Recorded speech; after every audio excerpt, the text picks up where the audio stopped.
Hello, welcome to Topper Machine. I'm Josh Topper, and today's video is going to be a follow-up of Saturday's video, which was the machining of those big sprockets. We first put them in the lathe, bored them, drilled them with the spade drill, and then took them over to the slaughter and cut the internal keyway. So there were a lot of great questions, a lot of great comments, a lot of stupid comments, a lot of people got blocked on the channel. There was a good 5 or 6 of them that just stupid, bad comments, negative stuff. You're gone. So keep that in mind. Nobody needs to see that. But a lot of really good questions and comments. And first off, let's look at the big chuck that I used. So the big chuck here, this is a 19 5/8 inch diameter. It is a Polish bison. It is a bison, but it was made in Poland. So the name is right there, if you can read that. And it's a great chuck. It's in great condition. It does need to get taken apart and cleaned desperately. There's a lot of crap coming out of it as I was using it. But the hard jaws, they can actually go in 2 positions. They can go in this position, or they can go over here in this position, and then they're fully reversible. I was grabbing it by the jaw here. Plenty of grip, lots of good holding force. This is a D111. So it's a very large mount, and very good chuck. I got a good deal on it. I found it on eBay. I made an offer on it, and it was absolutely essential to this job.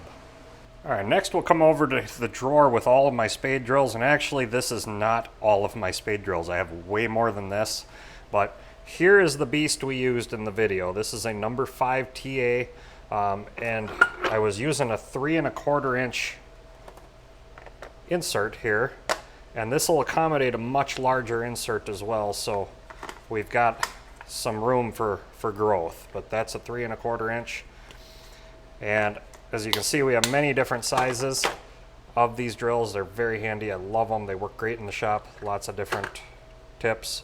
So this is you know, very essential to what I do. A lot of my drilling and boring, I use spade drills, and it's just been handy. So as far as the question of can I use more than just the 3 1/4 inch, yes. I think this goes up to 3 7/8. It might go bigger, I'm not sure, but it also goes a little bit smaller. So very essential, covers a lot of bases, and the inserts are not that horribly expensive.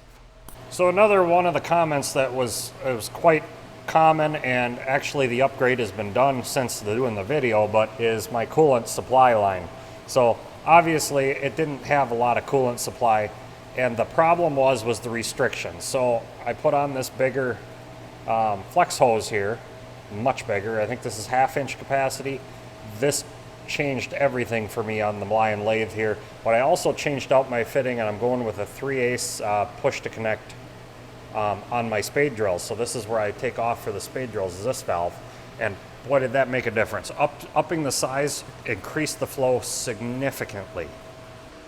Now, another thing from the video was this boring bar. Now, this boring bar is one that I made because I wanted something longer years ago when I had the big Monarch, and I bought these different heads. They're bolt-on heads, and I made this whole bar, bought the heads. They're Kennametal heads. This uses a 640 series insert, a CNMG, and I've really struggled to find a 642. I can find 43s, 44s, 45s. That really kind of gave me some problems, so I switched over to my 1 3/4 bar here, and with my 642 or 432s, sorry, and that worked out really well. Well, we got those first ones done, and then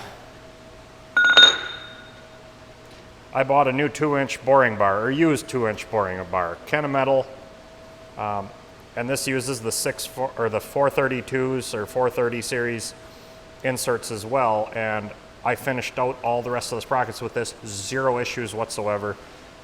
Very happy with this. Bought it used off eBay, got a really great deal on it. Again, you know, this job was a big job and required a bunch of tooling upgrades, and I'm glad I did it. Now over here at the slaughter, a lot of you questioned what I was using for cutting oil, and that was automatic transmission fluid. I've been running it in the Cincinnati horizontal for a while as a way to kind of clean the thing out, and it's working really good in there. but it's actually cutting really well. It's working good as a cutting fluid. So I thought I'd give it a try on here. I set up the coolant pump in a bucket, ran the line back, and what it has done is actually cleaned the machine very well. Like, everything's a lot cleaner up here in the pan, all of it. So I'm very happy with the results of that, the cleaning, but also the lubrication. It worked really well for this job. And even though it was some tough stuff, it was an interrupted cut, odd stuff. Somebody commented that the sprocket itself is 1045 and the outer rings that are welded on are A36. I could possibly see that. The center cut better than the outer sides. You know, it was gummier on the outer rings. The center one cut really nice. I can see that being possible, but it just doesn't seem right to me. It seems like it's actually more gummy than 1045. The A36, yes, possibly. So I'm really curious. You know, I'd like to know what their actual composition is, but they work. They work good. So, you know, keep making them however they are. But it's curious how they do it. Somebody asked why they possibly didn't just make a hollow sprocket and then weld a hollow bar hub into it. That would be great. That would help me out a lot on this job, but that's not how Martin makes these sprockets, so unfortunately that's what we got to work with. Now, I know I've missed a few questions here and there, and I hope I got everybody as best I could to answer this stuff, but the improvements made with the coolant system on the Lion, how I set up the flood coolant and that on the Maury really helped. The new tooling that was bought for that job, everything just made this job go better after that first video. So the video of that sprocket making. And then the next video I am actually coming out on Saturday is the shafts that go with it. So we'll machine up the shafts. And then there's actually a third video where I change the way I make the shaft. And I do the keyways a lot differently. So we're gonna show how I do that in the following Saturday. So I've got videos lined up for you. Lots happening here in the shop. Still trying to stay ahead of stuff and work my way through. We just got back from vacation actually, so I spent a week and a half in South Dakota. It was nice to get away. I spent it with my in-laws, my wife's parents, her grandpa, and then her brother and his family met up with us a couple days into it. So we all camped together out in the Black Hills. Just absolutely love it out there. And if Tom is watching this video, hi Tom.